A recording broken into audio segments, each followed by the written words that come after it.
प्यारे बच्चों, अस्सलाम वालेकुम वरहमतुल्लाहि वबरकातुहू। हाँ, क्लास 7 सब्जेक्ट मैथ। डेट है हमारी 20 जुलाई 2017। Exercise 5.2 question number 2 part number 1 page number 129। तो पार्ट नंबर 2 है। यहाँ हम कुछ जना वाला बदले एंगल जो हैं उनके बारे में सीखेंगे। पहला पार्ट इसका है पेयर ऑफ कॉरेस्पॉन्डिंग एंगल्स, हमें निकालने हैं। पेयर ऑफ corresponding angles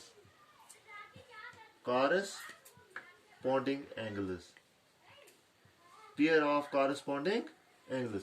ये हमने एक फिगर बनाई है बेटा। ये पैरेलल लाइन है, लाइन ए और लाइन बी, ये दो पैरेलल लाइनें। इनको ये एक लाइन काटती है, लाइन सी इनको काटती है। ये लाइन ए और लाइन बी ये पैरेलल है, यानी ये बराबर चलती हैं। और लाइन सी इनको काटती है, इसको ट्रांसवर्स कहते हैं। अब इसमें कितने एंगल बन गए? 8 एंगल। 1 2 3 4 5 6 7 और 8। इसमें हम देख रहे हैं कॉरेस्पॉन्डिंग एंगल कौन कौन है। तो कॉरेस्पॉन्डिंग एंगल वो होते हैं जो एक दूसरे के साथ साथ होते हैं। तो यहाँ हम देखेंगे angle 1 and angle 4।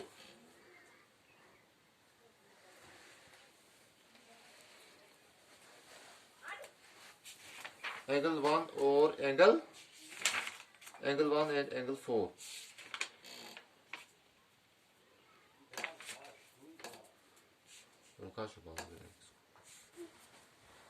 Pair of corresponding angles तो कौन से हैं? एंगल 1 और एंगल 5।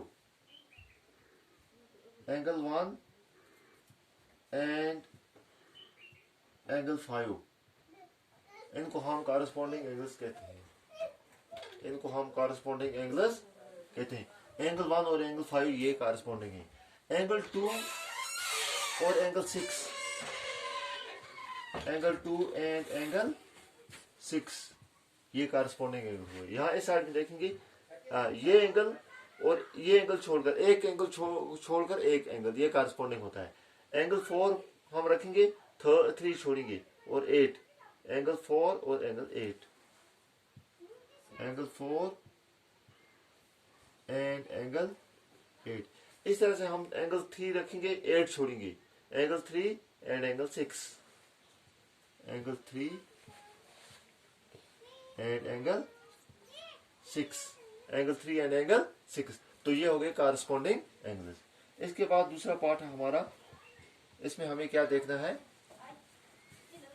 दूसरे पार्ट में हमें देखना है एंगल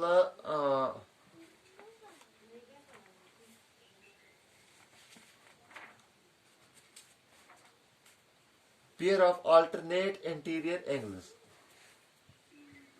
पेयर ऑफ alternate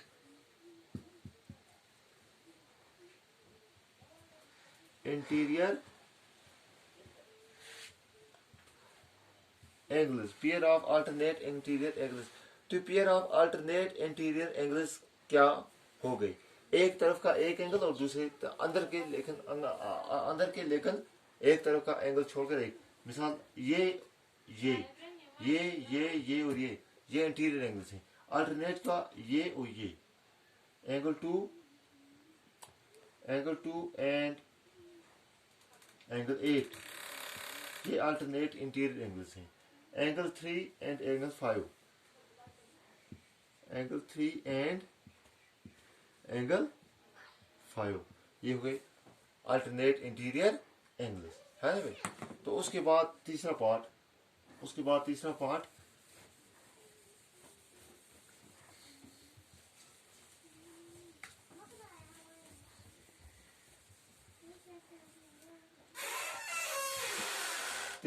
क्या है? तीसरा पार्ट है pair of interior angles on the same side of the transversal. Pair of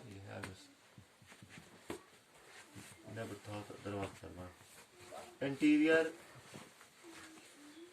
angles on the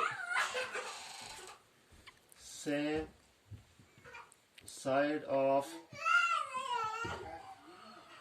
transversal transversal इस लाइन को कहते हैं। अंदर के एंगल ट्रांसवर्सल के एक ही साइड में। तो एंगल 2 और एंगल 4 इसमें आते हैं, इसके तरफ एंगल 2 एंड एंगल 5। इस तरफ से देखिए angle 3 and angle 8, angle 3 and angle 8, angle 3 and angle 8। ये pair of interior angles on the same side होगा। ये ट्रांसवर्सल के राइट साइड में है और ये ट्रांसवर्सल के लेफ्ट साइड में है। चौथा है vertically opposite angles. Vertically opposite angles 4 जोड़े हैं इसके। Vertically opposite angles, vertically opposite angles, opposite angle. तो वर्टिकली अपोजिट एंगल कौन कौन सा है? एंगल 1 का अपोजिट है एंगल 3, यानी अपोजिट हुआ सामने, ठीक है ना, अपोजिट हुआ सामने। Angle 1 and angle 3, angle 4 angle 2, angle 2 का अपोजिट है एंगल 4। इस एंगल का ये एंगल 2 का अपोजिट एंगल 4। यहां देखिएगा एंगल 5 का अपोजिट है एंगल 7, 5 एंड एंगल 7, और एंगल 6 का अपोजिट है एंगल 8।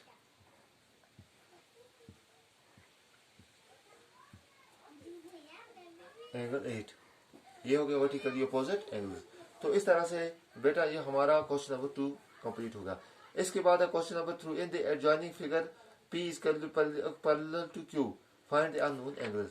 यहाँ ये एक फिगर दी गई है, इसमें हमें कुछ एंगल निकालने हैं, तो हम इसको जल्दी जल्दी बनाएंगे। कितने मिनट हुए भाई?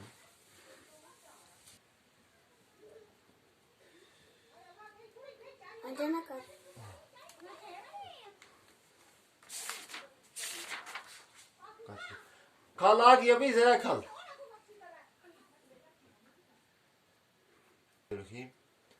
प्यारे बच्चों, यहाँ हमें एक फिगर दी गई है, इसमें 2 पैरेलल लाइन है, 2 पैरेलल लाइन है। P ये एक लाइन है और इसकी parallel line Q।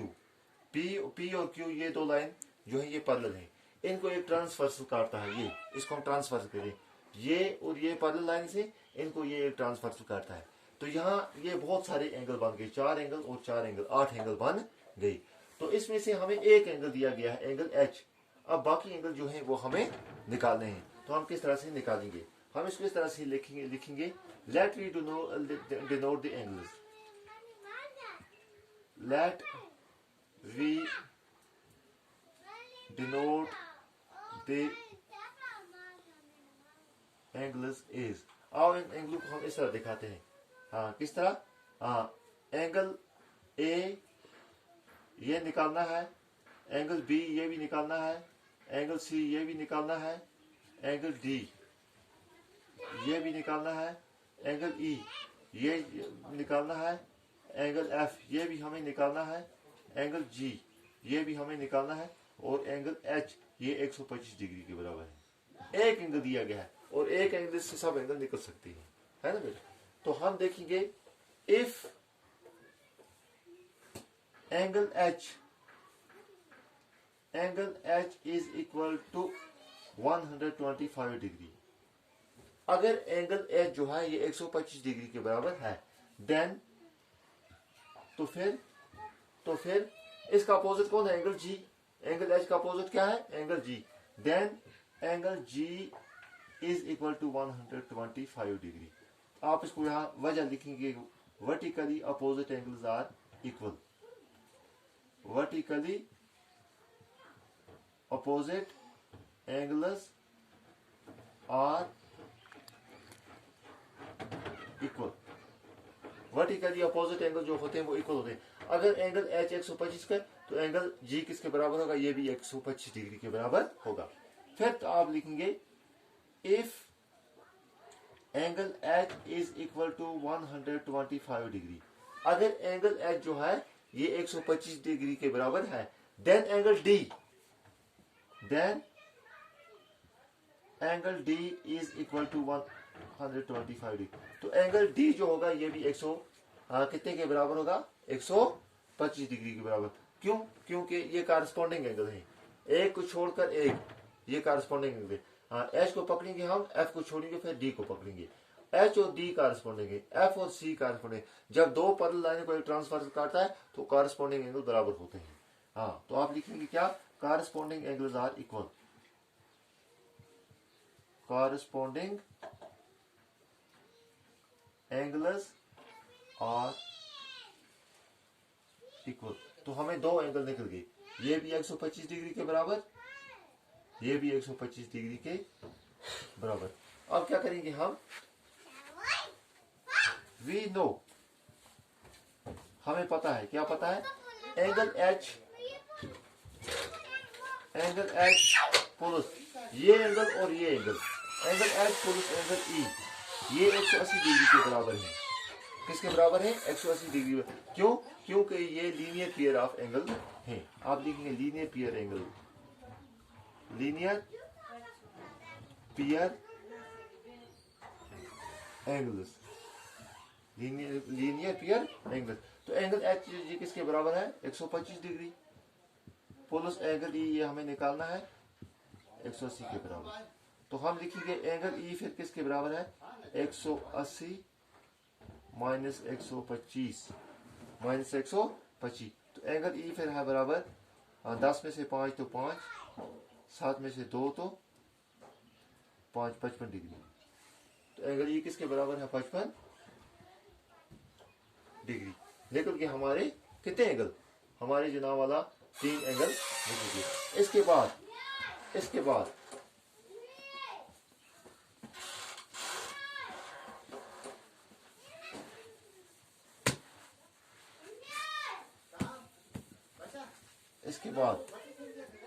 If angle E is equal, अगर एंगल ई 55 डिग्री के बराबर है, अगर एंगल ई 55 डिग्री के बराबर है तो एंगल ए किसके बराबर होगा, देन एंगल एफ, ये एंगल ये किसके बराबर होगा, ये भी 55 डिग्री के बराबर होगा, क्योंकि ये और ये वर्टिकली अपोजिट एंगल्स हैं। ये आपको साथ से लिखना है, वर्टिकली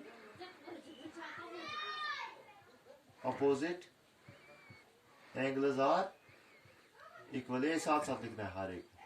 तो ये भी निकल गया हमें 55 डिग्री।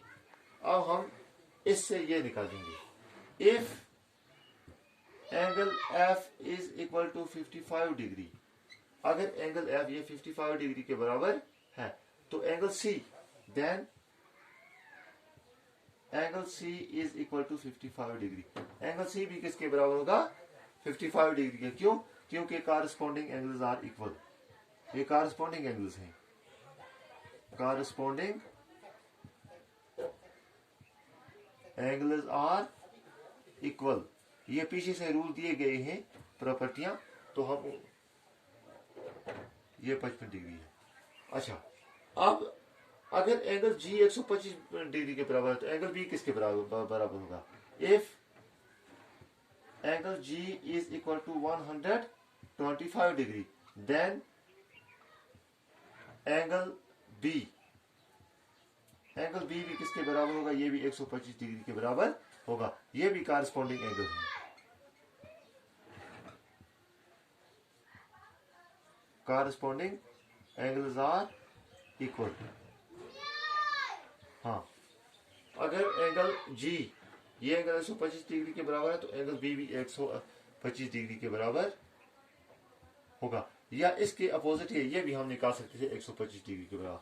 अब हम क्या लिखेंगे, एंगल ए जो है ये इस एंगल के जरिए भी निकाल सकते हैं और इसके जरिए भी निकाल सकते हैं। चलो हम इसी के जरिए निकालते हैं।